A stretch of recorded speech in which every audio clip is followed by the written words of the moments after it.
Hello friend, नमस्कार, good morning, सलाम वालेकुम। तो आप लोग कैसे हैं? मुझे पूर्ण विश्वास है कि आप लोग बहुत अच्छे होंगे, हंसते मुस्कुराते खेलते होंगे। तो आपका फिर से स्वागत है आप ही का चैनल स्टूडेंट हेल्पिंग क्लासेस में। और हम आप लोग को क्या पढ़ाने वाले हैं? जंतुओं में पोषण। आज हम लोग क्या पढ़ने वाले हैं? जंतुओं में पोषण। तो देखिए, जंतुओं में पोषण, आखिर ये जंतु पोषण करते क्यों हैं, या फिर कोई भी जीव है तो वह पोषण की क्रिया क्यों करता है? तो धरती पे अपना अस्तित्व बनाए रखने और जिंदा रहने के लिए क्या करता है? वो पोषण की क्रिया करता है। तो जंतुओं में पोषण मुख्य रूप से क्यों होता है? तो अपने आप को धरती पे जिंदा रखने के लिए लोग क्या करता है? पोषण की क्रिया करता है। तो जंतुओं में पोषण की अगर बात करें तो कोई एक चरण में नहीं, इसके कई सारे चरण होते हैं। जैसे जंतुओं में पोषण के मुख्य रूप से क्या चरण होता है? तो 5 चरण होता है। कितने चरण होते हैं? तो ये 5 चरण से होता है जंतुओं में पोषण। जिसमें पहला क्या होता है? पहला क्या होता है? यहाँ पे लिखा हुआ है। जैसे पहला होता है अंतःग्रहण। पहला क्या होता है? अंतःग्रहण। अंतःग्रहण कहने का मतलब क्या होता है? सबसे पहले भोजन को या फिर कोई भी जीव अपने खाद्य पदार्थों को क्या करता है? सबसे पहले अंतःग्रहण करता है, यानी कि खाद्य पदार्थ यानी कि अपने भोजन को सबसे पहले क्या करता है? ग्रहण करता है, यानी कि अपने भोजन को क्या करता है? ग्रहण करता है। जब मान लो कि कोई भोजन को ग्रहण करे तो दूसरा क्या होता है? पाचन। दूसरा क्या होता है? पाचन। पाचन कहने का मतलब क्या होता है कि जब कोई भी जीव अपने भोजन को सबसे पहले क्या कर लिया?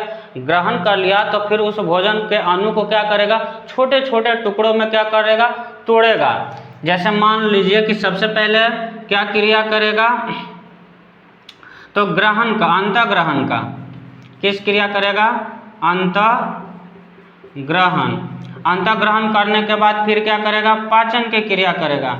अंतःग्रहण कहने का मतलब क्या हम बोले कि भोजन को अपने मुंह में लेना, यानी कि मुख गुहा में लेना। उसके बाद उसको क्या करेगा? धीरे धीरे उसको छोटी छोटी कणों में क्या करेगा? तोड़ेगा, जिसको हम लोग पाचन कहते हैं। उसके बाद तीसरा चरण क्या होता है? अवशोषण, यानी कि जो भी पोषक पदार्थ उसमें पाया जाएगा उसको क्या करेगा? अवशोषण करेगा। उसके बाद अवशोषण करने के बाद फिर क्या होता है? चौथा चरण स्वांगीकरण। स्वांगीकरण करने का मतलब क्या होता है कि जो भी पोषक पदार्थ को अवशोषण किया है उसको ऊर्जा के रूप में क्या करना? प्रयोग करना। उसको हम लोग क्या कहते हैं? स्वांगीकरण। और लास्ट में क्या होता है? बहिष्करण। बहिष्करण करने का मतलब जितने भी अवशिष्ट पदार्थ हमारे शरीर में बना है वो सबको शरीर से बाहर निकालने की प्रक्रिया को हम लोग क्या बोलते हैं? बहिष्करण। तो समझे कि जंतुओं में पोषण कितने चरण में होता है? तो जंतुओं में पोषण मुख्य रूप से 5 चरण में होता है। 5 चरण में सबसे पहला क्या होता है? अंतःग्रहण। अंतःग्रहण करने का मतलब कोई भी जीव अपने भोजन को क्या करेगा? सबसे पहले ग्रहण करेगा। उसके बाद क्या होता है? पाचन। पाचन का मतलब उस भोजन के कण को छोटे छोटे कणों में क्या करेगा? तोड़ने का कार्य करेगा। उसके बाद क्या होता है? अवशोषण। जब उसके छोटे छोटे कणों में टूट जाएगा तो उसमें से पोषक तत्वों को क्या करेगा? ग्रहण करेगा। और पोषक तत्वों का ग्रहण करने के बाद फिर क्या होता है? स्वांगीकरण, यानी कि पोषक तत्वों को ग्रहण करने के बाद उसको ऊर्जा के रूप में प्रयोग करना। और उसके बाद जो भी अवशिष्ट पदार्थ बच गए हैं उसको शरीर से बाहर निकालना की प्रक्रिया को हम लोग क्या बोलते हैं? बहिष्करण। तो अब हम चलेंगे क्या? पाचन तंत्र। क्या मनुष्य का पाचन तंत्र, मनुष्य में पाचन तंत्र या फिर मनुष्य का पाचन तंत्र, मनुष्य का पाचन तंत्र। अब हम क्या पढ़ेंगे? मनुष्य का पाचन तंत्र। तो देखिए, मनुष्य का पाचन तंत्र में पहला क्या आता है? मुख गुहा। मुख गुहा। और यह मुख गुहा में क्या क्या पाया जाता है? मुख गुहा में 3 प्रकार का कार्य होता है या फिर 3 अंग पाया जाता है। कौन? सबसे पहला आता है जीभ। उसके बाद फिर आता है दांत। उसके बाद फिर क्या आता है? लार ग्रंथि। लार ग्रंथि। ये मुख गुहा में कितने अंग है? 3 अंग। मतलब पाचन तंत्र में ये तीनों अंग क्या करता है? सहायता प्रदान करता है। जीभ का कार्य क्या है? स्वाद को चखना। दांत का काम क्या है? छोटे छोटे कणों में तोड़ना। लार ग्रंथि का काम क्या है? उसमें लार मिला कर भोजन को मुलायम बनाना। उसके बाद फिर क्या आता है? मतलब ये उसके बाद फिर क्या आता है ग्रसनी, ग्रसनी। उसके बाद बहुत सारे अंग आते जाता है। तो हम लोग अब क्या पढ़ने वाले हैं, मनुष्य का पाचन तंत्र के बारे में। काट वीडियो यार। सबसे पहले मनुष्य में हम पोषण पूरी तरह से पढ़ा दिए, तो क्या पढ़ना है, पाचन तंत्र। तो देखिए पाचन तंत्र हम किसको कहते हैं, पाचन में भाग लेने वाले अंगों के समूहों को क्या कहते हैं, पाचन तंत्र कहते हैं। यानी कि पूरी तरह से पाचन में के क्रिया में भाग लेने वाले अंगों के समूहों को हम लोग क्या कहते हैं, अंगों के समूहों को हम लोग पाचन तंत्र कहते हैं। तो देखिए पाचन तंत्र में भाग लेने वाले अंग कौन कौन होते हैं। सबसे पहले आता है मुख गुहा, यानी कि सबसे पहले क्या आता है, मुख गुहा। और इसे क्वेश्चन भी आता है कि भोजन का पाचन कहाँ से शुरू होता है, तो वो होता है मुख से ही।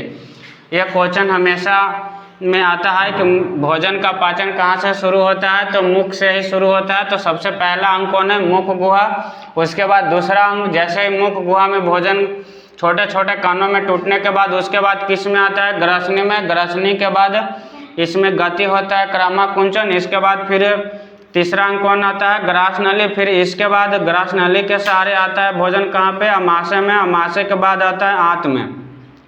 और आंत भी दो प्रकार का होता है, बड़ी आंत और छोटी आंत। तो सबसे पहले हम देखेंगे मुख गुहा।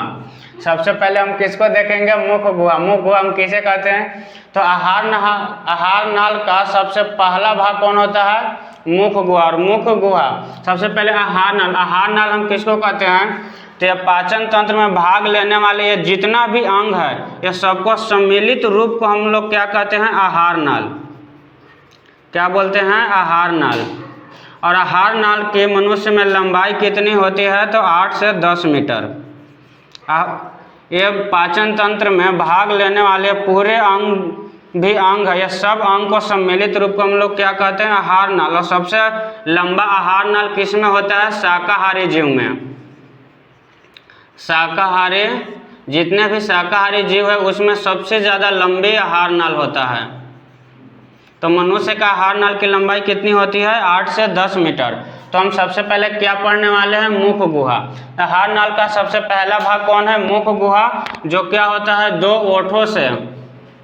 होठों से खुलता है और यह बंद होता है। और मुख गुहा, हम अभी एक क्वेश्चन आप लोग से को बताएं कि भोजन का पाचन कहाँ से शुरू होता है, तो मुख गुहा से भोजन का पाचन शुरू हो जाता है। यानी कि भोजन का पाचन होना प्रारंभ होता है कहाँ से, मुख गुहा से।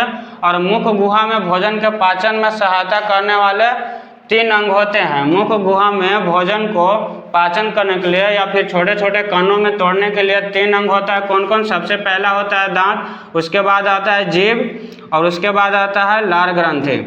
देखिए दांत का काम क्या है, भोजन को छोटे छोटे कणों में तोड़ना। जीभ का कार्य होता है स्वाद का पता करना। मुख्य रूप से देखिए दांत का काम क्या है, भोजन के कणों को छोटे छोटे कणों में तोड़ना। जीभ का कार्य क्या है, स्वाद का पता कर लगाना। और लार ग्रंथि का कार्य क्या है, भोजन को मुलायम करना। दांत का काम क्या है, छोटे छोटे कणों में तोड़ना। जीभ का काम क्या है, स्वाद का पता करना, क्योंकि जीभ पे बहुत सारे स्वाद कणिकाएं पाया जाता है। लार ग्रंथि का काम क्या है, भोजन को मुलायम बनाना। भोजन को मुलायम बनाना। तो सबसे पहले हम किसके बारे में देखेंगे, दांत के बारे में। तो देखिए दांत का मुख्य रूप से कार्य क्या है, भोजन के कणों को छोटे छोटे कणों में तोड़ना। दांत का कार्य क्या है, भोजन के कणों को छोटे छोटे कणों में तोड़ना। और मुख्य रूप से मनुष्य में दांतों की संख्या कितनी होती है, 32 गो। और मनुष्य में दांतों की संख्या पूर्ण रूप से कितनी होती है, 32 गो। लेकिन मनुष्य में दांत दो प्रकार के होते हैं, 2 प्रकार के होते हैं। एक होता है अस्थायी दांत और एक होता है अस्थायी दांत। अस्थायी दांत और एक होता है अस्थायी दांत। अस्थायी दांत और अस्थायी दांत को हम लोग दूध का दांत भी बोलते हैं। दूध का दांत भी इसको हम लोग बोलते हैं। अस्थायी दांत किसको बोलते हैं कि एक बार आने के बाद यह पूरी तरह से दांत फिर पुनः टूट के झड़ जाता है। उसके बाद कौन आता है? अस्थायी दांत, जो एक बार आता है तो टूटने के बाद यह पुनः फिर नहीं जमता है। तो अस्थायी दांत किसको कहते हैं कि यह दांत आने के बाद, छोटे बच्चों में दांत आता है और आने के बाद कुछ समय के बाद क्या होता है, टूट जाता है। उसको टूटने के बाद जो दूसरा दांत आता है उसको बोलते हैं अस्थायी दांत, जो पूरे जीवन काल तक रहता है, जिसको हम लोग बोलते हैं अस्थायी दांत। तो देखिए दांत को भी ना कार्य के आधार पर 4 भागों में बांटा गया है। कौन कौन? पहला होता है कृंतक, दूसरा होता है रत्नक, तीसरा होता है चवर्णक और चौथा होता है अग्रचवर्णक।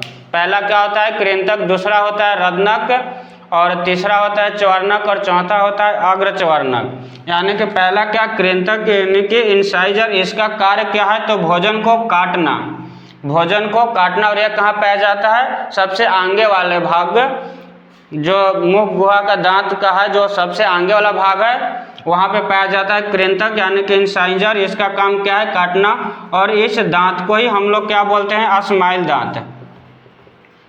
अस्माइल दांत के नाम से भी हम इसको जानते हैं। जो कृंतक होता है इसको हम लोग अस्माइल दांत के नाम से भी जानते हैं, क्योंकि यह अस्माइल से सबसे पहले दांत जो नजर आता है उसको हम लोग कृंतक बोलते हैं। इसका काम क्या है? काटना। यानी कि जब भी हम भोजन को खाने के लिए सबसे पहले मुख में लेते हैं तो उसको क्या कहते हैं? काटते हैं। तो काटते हैं कौन दांत से? कृंतक से। उसके बाद आता है रत्नक। रत्नक यानी कि कैनाइन। कैनाइन का काम क्या है? चीरना फाड़ना। कैनाइन का काम क्या है? भोजन को चीरने और फाड़ने में मदद करता है। यानी कि चीरने और फाड़ने का कार्य कौन दांत करता है? यह कैनाइन करता है, भोजन को चीरने फाड़ने में। और यह कहाँ पाया जाता है? थोड़ा सा साइड में, मतलब ये साइड और ये साइड, मतलब कृंतक के दोनों साइड में पाया जाता है। उसके बाद क्या आता है? चवर्णक और अग्रचवर्णक। ये दोनों का काम है पीसना और चबाना, और है इसमें लार को भी कुछ मिलाने का कार्य भी करता है ये। तो मुख्य रूप से दांत कार्य के आधार पर कितने भागों में बांटा गया? 2 भागों में, कृंतक, रत्नक, चवर्णक और अग्रचवर्णक। कृंतक का काम क्या है? काटना, और इसको हम लोग अस्माइल दांत के भी नाम से जानते हैं। दूसरा रत्नक, जो भोजन को चीरने फाड़ने का कार्य करता है। तीसरा होता है चवर्णक और चौथा होता है अग्रचवर्णक। और ये दोनों का काम क्या है? पीसना और चबाना। तो क्या आप समझे दांत के बारे में? और ये हम पूरा ये जो पढ़ा है इसके बारे में। तो अब हम लोग पढ़ने वाले हैं किसको? जीभ के बारे में। बाकी सब